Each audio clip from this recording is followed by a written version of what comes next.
Ask somebody in the street today about the Battle of the Somme, and one date inevitably comes up: 1st of July 1916. And for good reason. It was the bloodiest day in the history of the British Army, with nearly 60,000 casualties and more than 19,000 dead. But the Somme was not a one-day battle. The fighting continued for another 4 months, and by November the battlefield had become a hellish wasteland of mud, shell holes and unburied dead. Yet still the attacks went on. With all sides on the verge of total exhaustion, the British would launch one more assault in the hope of making one final advance before winter closed in. In this video, with the help of rare battlefield footage filmed at the time, we're going to explore that much overlooked final phase of the Somme, in which exhausted men fought in horrific conditions to rescue victory from the jaws of defeat. The area they chose lay here, in the northern sector of the battlefield, astride the small river Ancre. Let's take a look. This ground has already seen some of the worst fighting of the 1st of July. Since then, despite repeated attacks, very little had changed. Only in late October had the British finally captured the shattered remains of the Schwaben redoubt, giving them a springboard for one final offensive. By overlaying this aerial image onto the satellite view, we can appreciate just how badly the battlefield had been torn apart.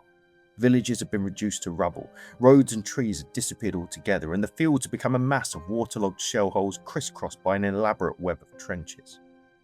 The red lines here mark the German front in early November, running from beyond the shattered ruins of Tirval, down the slopes overlooking the Ancre Valley, past the obliterated village of Saint-Pierre-d'Ivion, and northwards towards Beaumont-Hamel. Importantly, this was not a single trench, but a defensive system, many lines deep. This footage, taken at the time, gives some idea of the conditions. Here we can see the river Ancre itself, barbed wire running through the water, defensive positions lining the banks, and a wooden trackway laid to help troops negotiate the marshy ground. Things become even more interesting when we explore the British positions. In the north, there remained a conventional no man's land, ranging from around 80 to 400 yards wide, but around the Schwaben redoubt, the situation was very different. Here, the British occupied former German trenches that remained physically connected to the enemy's current front line. In effect, both sides held different sections of the same trench system. To prevent sudden incursions, they had built barricade blocks of sandbags and barbed wire, bristling with machine guns and stocked with grenades. They acted as corks in the bottle, sealing off one section of trench from another. If the British were to advance here, those corks would first have to be violently removed.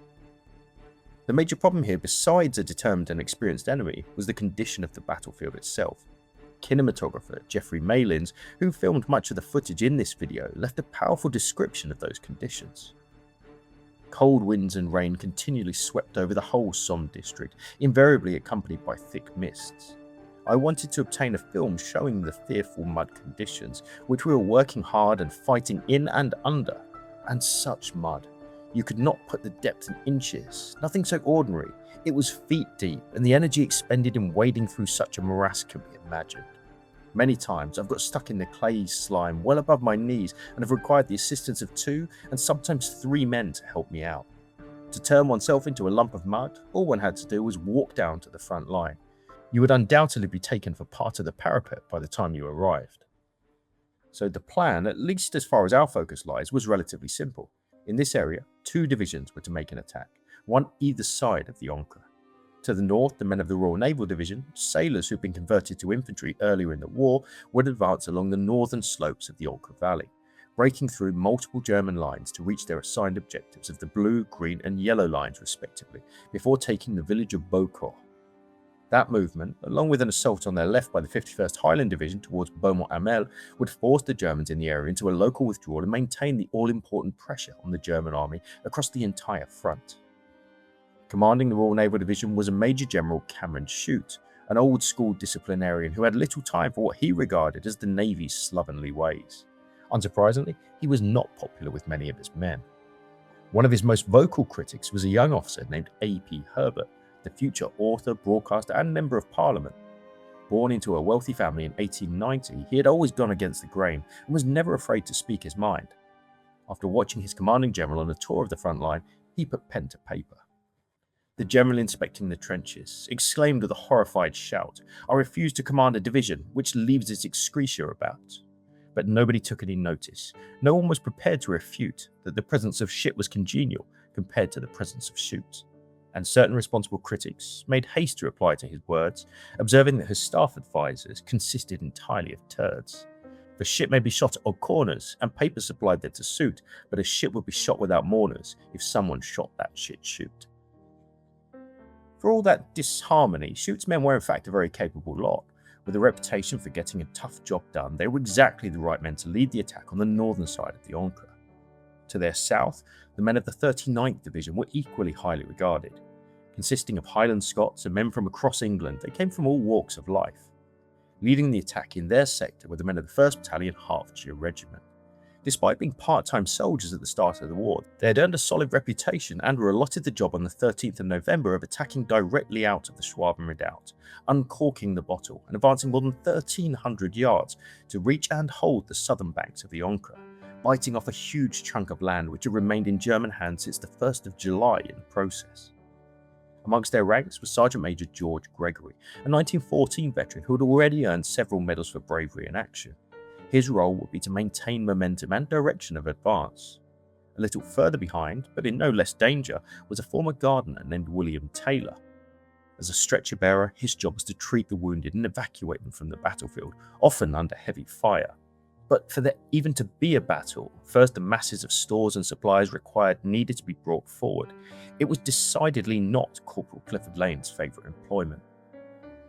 Barely a night went by without being called upon for a carrying party. This could involve a march of a mile or two to a dump and then humping heavy loads, duckboards, boxes of ammunition, coils of barbed wire and trench mortar bombs, from there up to the front line. Some had to be carried for more than a mile through tortuous communications trenches. As a result, the troops soon became exhausted. Tempers frayed and quarrels frequently broke out over the most trivial matters. By late on the 12th of November, and after several false starts, the word was finally given and the men prepared to advance the following morning. Leading troops, painfully aware of the dangers of forming up with such effective German artillery in the vicinity, snuck into position in the hours of darkness and waited for the advance to begin. The signal came at 5:45 a.m, when an enormous hurricane bombardment screamed over the heads of the waiting troops and slammed into the lines of the German First Army, with British gunners in the rear working at full speed to deluge the enemy lines till the very moment the first troops arrived. All across the front that morning, Mother Nature had delivered a huge advantage. A thick mist which had cut down the line of sight to just a handful of yards. Consequently, no man's land, made so deadly by skilled German machine gunners, was relatively easily crossed along the entire two-division frontage as the leading wave raced for the parapet. Around the Schwaben Redoubt, B and D companies of the 1st Hearts soon overran the barricade blocks and began one of the most nerve-shattering tasks of the First World War, trench clearing. Let's take a look. Here we see the classic crenellations or traverses of a typical trench, the method for clearing which was the designated bomber throwing several Mills bombs from his position into the first and possibly second traverse to his front, waiting a few seconds for the explosion before the accompanying bayonet men stormed in to attack anything that still lived. Then, resupplied by supporting troops, the bomber threw again at the next traverse before the bayonet men raced forward once more. It sounds simple enough, the reality was anything but. That takes no account of the terror of not knowing what lay around that next corner. Grenades being thrown back, artillery and mortar fire, booby traps, enemy bayonet men, dugouts or junctions in the trenches that offered multiple paths forward, and the possibility of being attacked from the side or rear. Despite the continual danger, both leading companies worked their way forward traverse by traverse through the German front and even second line in relatively quick time. On the other side of the river, things also got off to a strong start as the first of 12 waves of men reached the German front lines relatively unscathed and started to push on. But the situation soon began to turn. Advancing closest to the Ancre River on the R&D's right flank was Hood Battalion, led by New Zealander Lieutenant Colonel Bernard Freyberg. He later described how the fog, darkness and deafening shell fire caused huge confusion in the advance, and though most German strongpoints were eliminated, some remained and took a heavy toll. This drone shot over the exact ground that Hood covered that day, and the peaceful view we now see, is hard to reconcile with the horror of that morning. Records tell us that located right here was an unsuppressed German machine gun that fired enfilade into the advancing troops, causing heavy casualties. Eventually silenced by a party led by Lieutenant Commander Kelly, who was killed in the act, the advance could continue towards distant Beaucourt. Let's take a moment here to understand the battlefield layout as it was at the time. This is a trench map of the area north of the River Ancre. It's the same spot that we just saw via drone. Here we see Pest Street, Suicide Corner, the Vale of Hell, the Kentish Caves, the old rail line, the river itself, and this road known as the River Track. Importantly, we see real depth of German defences. But for now at least, the R&D were making progress. Back to the south, the same was true. The 39th Division pushed on with the Hearts entering this large trench running right down to the river, known as the Hansa Line. At the head of the attacking party was Corporal Horace Babington, who, leading a bombing group, cleared several hundred yards of trenches, taking many prisoners along the way. By 7:10 a.m, headquarters reported that the mist was clearing and visibility had improved to around 120 yards, which helped the command and control situation but also meant German machine guns could fire from yet unengaged rear area trenches across the whole front, and losses for the attackers began to mount. One of those whose services were increasingly called for was Corporal Bill Taylor.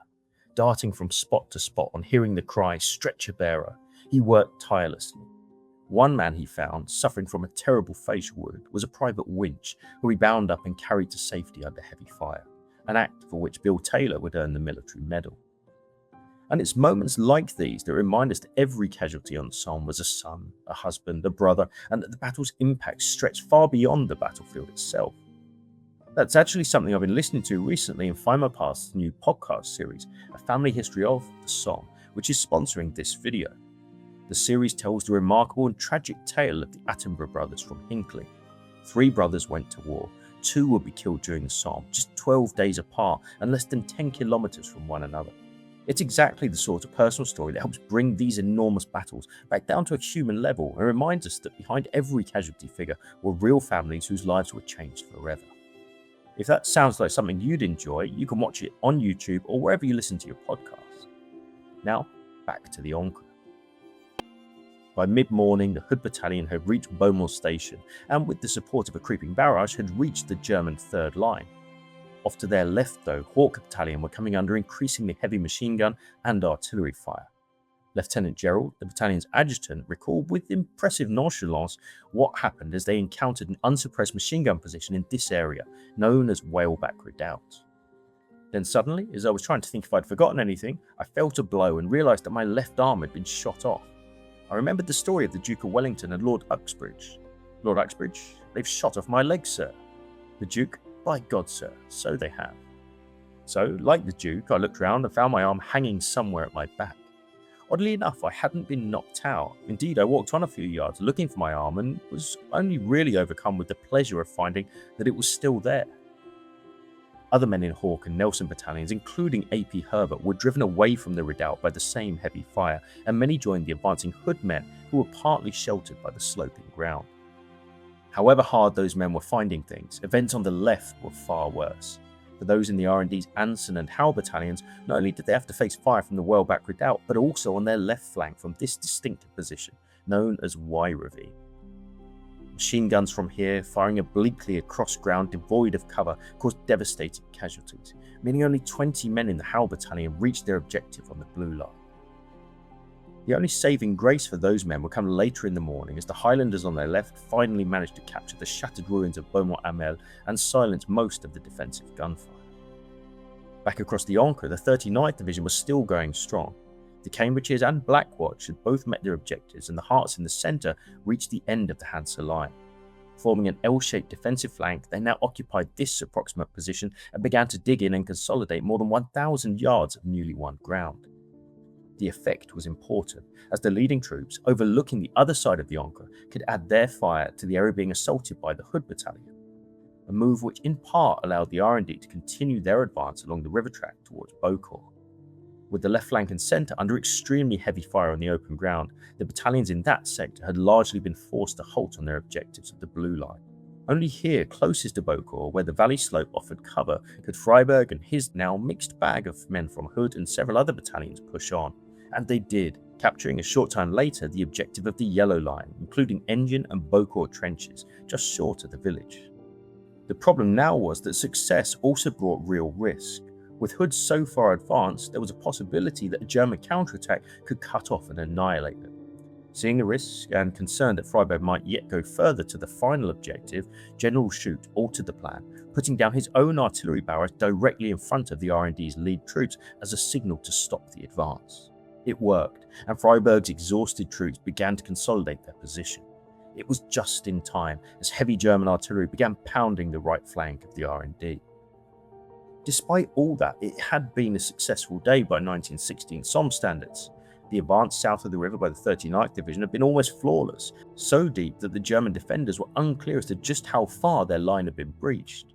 Highlighting that, at about 6:45 p.m, and to considerable surprise, a party of German reinforcements from the 95th Regiment, thinking they were heading to their own front line, ran squarely into the Hertfordshire Regiment's defensive line, with a fierce firefight ensuing. CSM Gregory was there. The machine gunner on the right of the company had seen them emerge from the fog and fired a burst at them. The officer was killed and fell into the trench on top of an unfortunate sergeant who had joined us 2 days before the attack as one of a draft.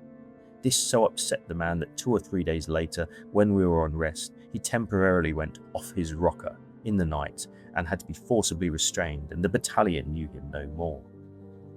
Almost incredibly, at about 10 p.m, yet another party was seen approaching the Hart along the same road as the regimental record recalls.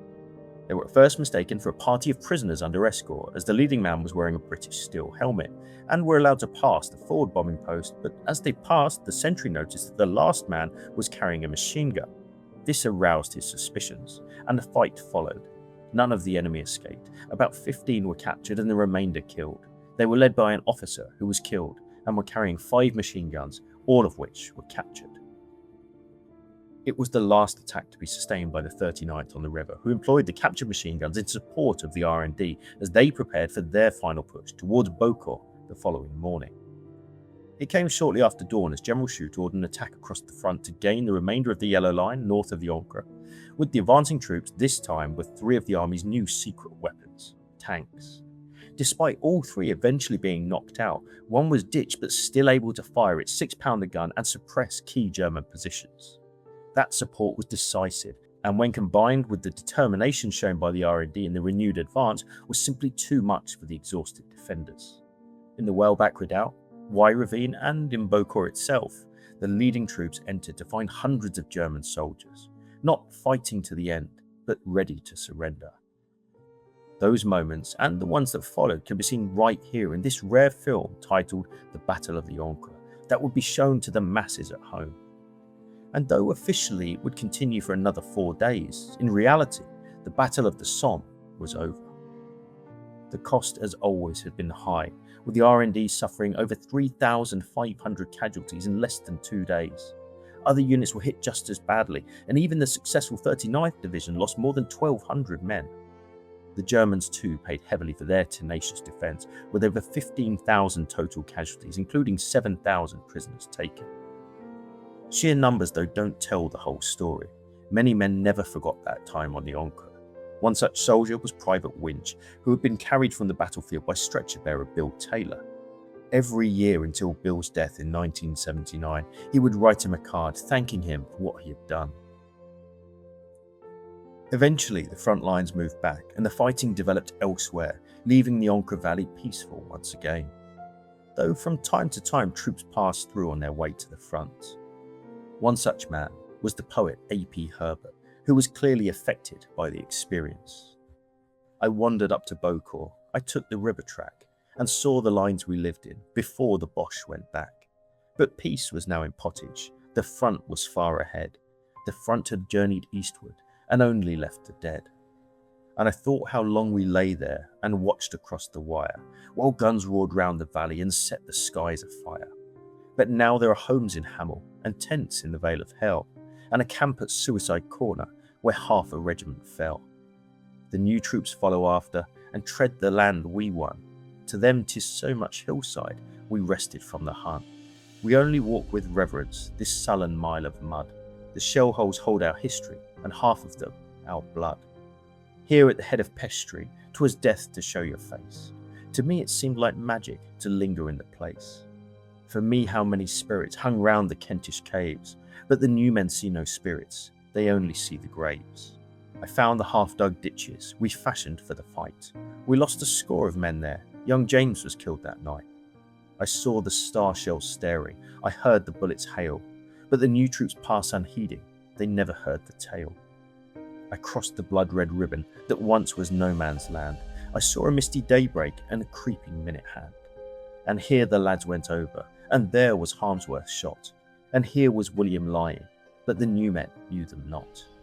And I said, there is still the river, and still the stiff stark trees, to treasure here our story, but there are only these. But under whitewood crosses, the dead men answered low, the new men know not Bokor, but we are here, we know.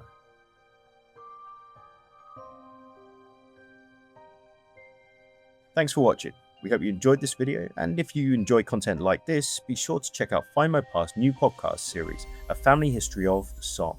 Catch it right here on YouTube or wherever you get your podcasts. That's all this time. See you again soon.